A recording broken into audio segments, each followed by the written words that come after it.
This is Mental Health Matters, and I'm Dr. David Brownstein, licensed psychologist. Last week, I came across some interesting data that was released by Gallup about the emotional experiences of Americans during the COVID-19 pandemic. I thought I'd share some of this data with you and discuss some of its possible interpretations and perhaps implications. The researchers contacted thousands of Americans and asked them about their experiences of happiness, worry, boredom, and loneliness. And they asked these questions during three separate time periods during the pandemic. The first time period being between March 23rd and April 5th, the second between April 6th and April 26th, and the third between April 27th and May 10th. So in this way, they were able to track the progress or the pattern of these emotional experiences over the 6 or so week period that they studied this. I imagine that they are continuing to collect data on this and will release updated results for the following time period as they're able to. When it came to happiness, they found that during the initial portion of the pandemic in the United States, 67% of Americans responded that they had experienced happiness a lot of the day yesterday, meaning the day prior to being contacted. That number increased to 69% during the second time period and all the way to 72% during the most recent time period, for a total change or improvement in the experience of happiness of 5%.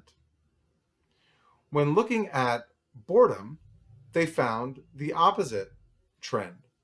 Initially, 46% of Americans reported that they experienced boredom a lot of the day during the day preceding their being asked. That dropped to 45% and then to 41% during the most recent time period during which data was collected. When it came to loneliness, that seemed to be relatively stable, where during the initial time period, 24% of Americans reported experiencing loneliness a lot of the day yesterday.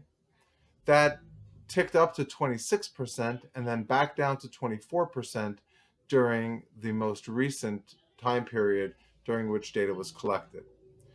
The most interesting and largest change in the emotional experience of Americans was when it came to the emotion of worry. During the initial data collection period, 59% of Americans reported that they had experienced worry during a lot of the day yesterday. That number dropped to 53% during the second time period, and then dropped again to 47% during the most recent time period. So what this suggests is that there's been a 12% decline in the experience of worry during the course of the pandemic thus far. This is very important information because anxiety and worry is a very emotionally taxing experience.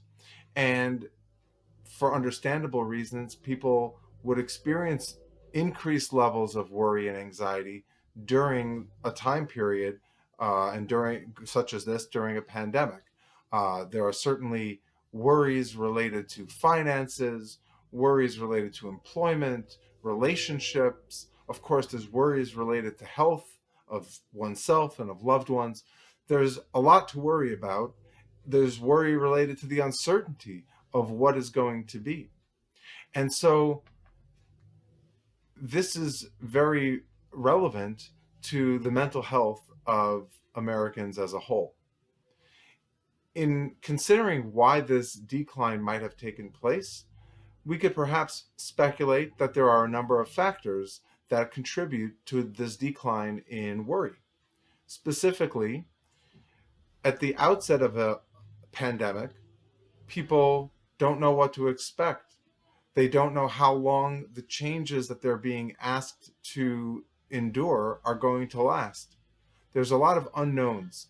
And when there's a lot that's not known, there is understandably an increase of worry. Of course, during that time, the number of new cases, new reported cases of COVID infections, the number of deaths has declined.